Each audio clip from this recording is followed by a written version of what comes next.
Welcome to my YouTube channel নবলচু ব্লগলৈ আপোনালোকক বহুত দিনৰ পিছত এটা ব্লগ লৈ আহিলোঁ।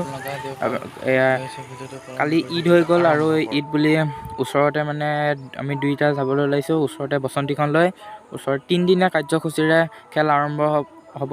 এতিয়া পলম নকৰি ভিডিঅ'টো আৰম্ভ কৰিবলৈ দেখিলে খেলত আহি উপস্থিত হ'বহি। আহি দেখিলোঁ ইমান মানুহ নাই, মানে কাষত আৰু এখন খেল হৈ আছে, মানে দুভাগ কৰি পেলাই পাতিছে এইখিনিত, আৰু মছজিদৰ ওচৰত হৈ আছে খেল এইবিলাকে। এতিয়া খেলত মানুহ দেখিছেনে ইমান, আৰু এতিয়া খেল আৰম্ভ হোৱা নাই। সেইখন দেখিছেনে গেট, তাৰপিছত আৰু মছজিদৰ ওচৰত এখন গেট দিছে, আৰু এইফালে আমাৰ ঘৰ। এতিয়া আপোনালোকক পলম নকৰি আমি খেলৰ মাজলৈ যাওঁ, বলক আগুৱাই লৈ যাওঁ। এতিয়া দেখিছে পতাকা উত্তোলনৰ ওচৰত এতিয়া হ'ব কুকুৰা যুঁজ।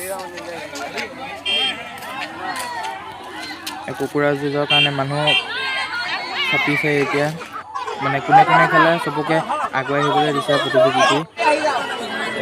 আকৌ এতিয়া এইটো কি খেল জানো, এইটো নতুনকৈ দেখিছোঁ গিলাচত পইচা পাব লাগে, পানীৰ ভিতৰত আছে। আৰু যেতিয়া মই খেলৰ পৰা আহিলোঁ, মানে এতিয়া আজান দিয়া টাইম হ'ব না, সেইকাৰণে এতিয়া মানে খেলখন সামৰিলে আজি। আকৌ কাইলৈ পাতিব, কাইলৈ শেষ হ'ব। আৰু এইবাৰ সকলো একেলগে পৰিছে, বিহু পৰিছে, লগতে ঈদো পৰিলে আৰু ইলেকশ্যনো আহিছে। আজি উৰুকা, কাইলৈ বিহু। মোৰ তৰফৰ পৰা আপোনালোকে শেহতীয়াকৈ সকলোকে ৰঙালী বিহুৰ শুভেচ্ছা জ্ঞাপন কৰিলোঁ। আৰু কাইলৈ বিহু ব্লগটো পাই যাব আপোনালোকে। যদি আজি ভিডিঅ'টো ভাল পালে তেতিয়া লাইক, কমেণ্ট, শ্বেয়াৰ, ছাবস্ক্ৰাইব কৰিবলৈ নাপাহৰিব। আজিলৈ বাই বাই, জয় আই অসম।